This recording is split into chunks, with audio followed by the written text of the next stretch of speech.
Bonjour à tous, nous sommes jeudi 13 octobre 2022, il est 1h30. On va étudier le contexte graphique des marchés financiers avec les figures chartistes du moment, figures que vous pouvez étudier gratuitement dans nos deux formations gratuites, la formation débutant et la formation confirmée sur notre site arttrade.com. Sur le BTC USD, toujours une vision baissière, mais nous avons rencontré un obstacle, la ligne marron. Cette ligne marron pourrait proposer un rebond aux alentours du drapeau avant une rebaisse qui dans ce cas-là formerait une épaule, tête, épaule.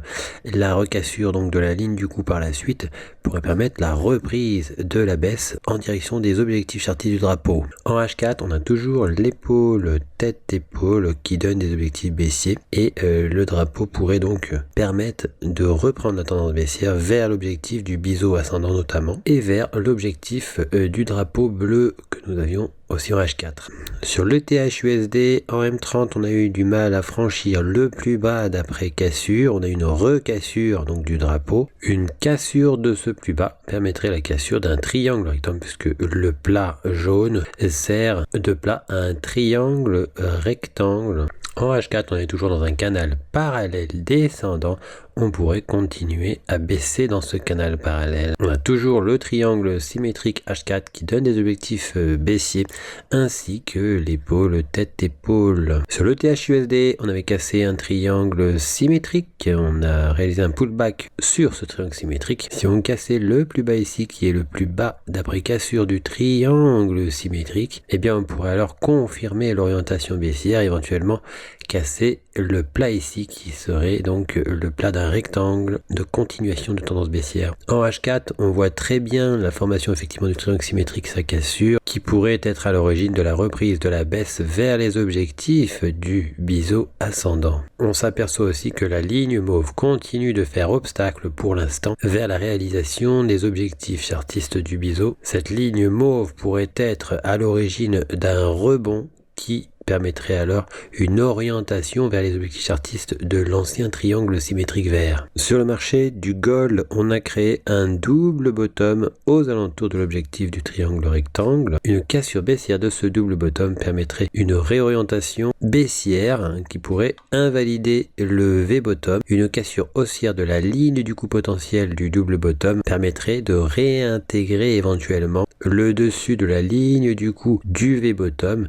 et dans ce cas-là on pourrait repartir dans une orientation vers les objectifs chartistes de ce V-bottom. En weekly, on est toujours aux abords de la ligne du coup du double top que nous avions constaté depuis un moment. Sur le silver, on continue à s'enfoncer depuis qu'on avait cassé ponctuellement la ligne du coup du double creux. Une remontée sur la ligne du coup permettrait éventuellement sa cassure, mais dans ce cas-là, eh bien, il y aurait un obstacle. Il s'agit du biseau d'élargissement ascendant à angle droit. Le repli que l'on constate actuellement pourrait être un simple pullback sur le canal parallèle. Sur le WTI, on a pris appui sur l'ancien triangle rectangle plat ici. On pourrait poursuivre la baisse pour élever les objectifs chartistes du triangle rectangle. Toutefois, une remontée n'est pas impossible. Nous avons l'objectif du biseau plus haut, effectivement. Biseau qui aurait servi alors de fausse cassure au canal parallèle.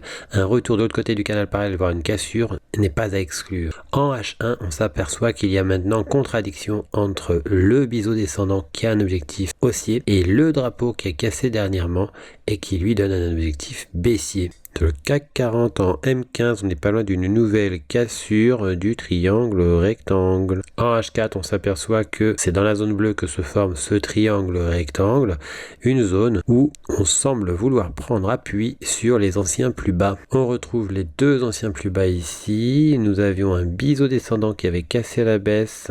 On a pris appui sur la parallèle à la résistance. On est dans un canal parallèle. On pourrait très bien revenir sur le support du canal parallèle et vers le demi-objectif du biseau descendant qu'on a tenté de recasser une nouvelle fois après sa réintégration. Sur le marché du DAX, on a le triangle rectangle toujours, on est remonté, on a pris appui sur un ancien plus bas qui est aussi une ancienne ligne du coup, d'une épaule tête-épaule, et on forme actuellement un rectangle, une cassure baissière de ce rectangle permettrait de reprendre la tendance baissière vers l'invalidation du triangle rectangle. En H1, on voit qu'on a toujours l'épaule tête-épaule avec ses objectifs baissiers, notamment l'objectif H qui, s'il était atteint, invaliderait effectivement le triangle rectangle. Sur le marché du DAX, nous avons toujours le triangle symétrique bleu. Ce triangle symétrique bleu qui avait cassé, formé un plus bas d'après cassure. On pourrait venir retester ce plus bas d'après cassure qui serait le dernier obstacle avant l'orientation vers l'objectif potentiel donc des triangles symétriques.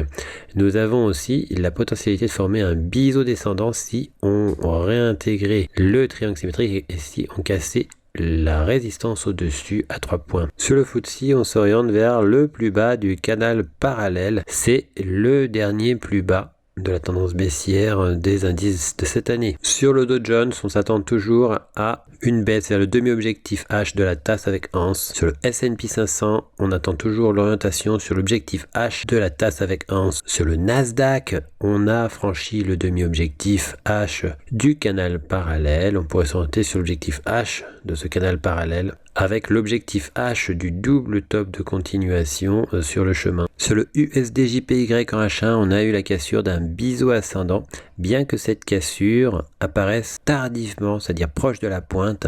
Sur le biseau ascendant, ce n'est pas propice à un bon taux de réussite, mais la cassure est franche. USD/CAD, on hésite toujours vers un plus haut, mais on pourrait s'orienter sur l'objectif H, donc du triangle symétrique en H1. On a toujours le drapeau, on bute actuellement sur son plus haut, mais l'objectif H est toujours d'actualité. Sur l'euro GBP, on avait cassé la ligne du cou d'une épaule tête-épaule pour revenir prendre appui sur la ligne du cou du V-top.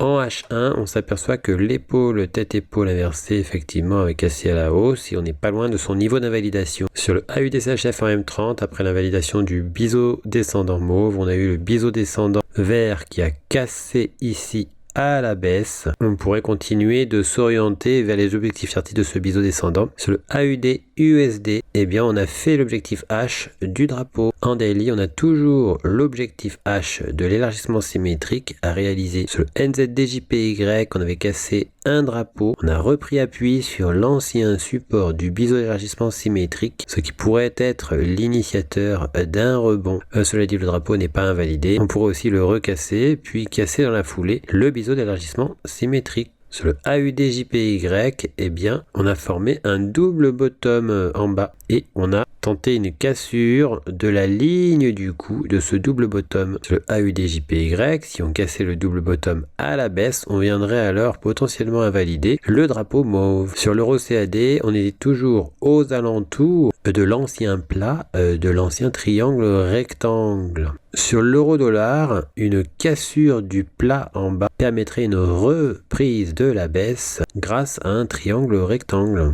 Sur l'euro dollar, on s'aperçoit que le plat du triangle rectangle est aussi le plus bas d'après recassure de l'élargissement symétrique, puisqu'on avait une première cassure ici. Il y a aussi ce plus bas d'après cassure, la première cassure, qui servirait potentiellement d'obstacle vers l'objectif H de l'élargissement symétrique. Sur l'euro AUD en daily, on a toujours la cassure donc de ce double creux. Sur l'euro JPY, on attend toujours l'éventuelle cassure du biseau d'élargissement ascendant avant de pouvoir potentiellement réaliser quelque chose. On est toujours aux abords de la ligne du cou, l'ancienne ligne du cou de la tasse avec anse qui n'a pas été encore invalidée. Sur le GBP JPY, eh bien, on attend toujours une reprise potentielle de la baisse vers les objectifs chartistes du triangle. Pour recevoir gratuitement les nouvelles figures chartistes en notification, vous allez sur le site internet, vous cliquez sur Analyse VIP.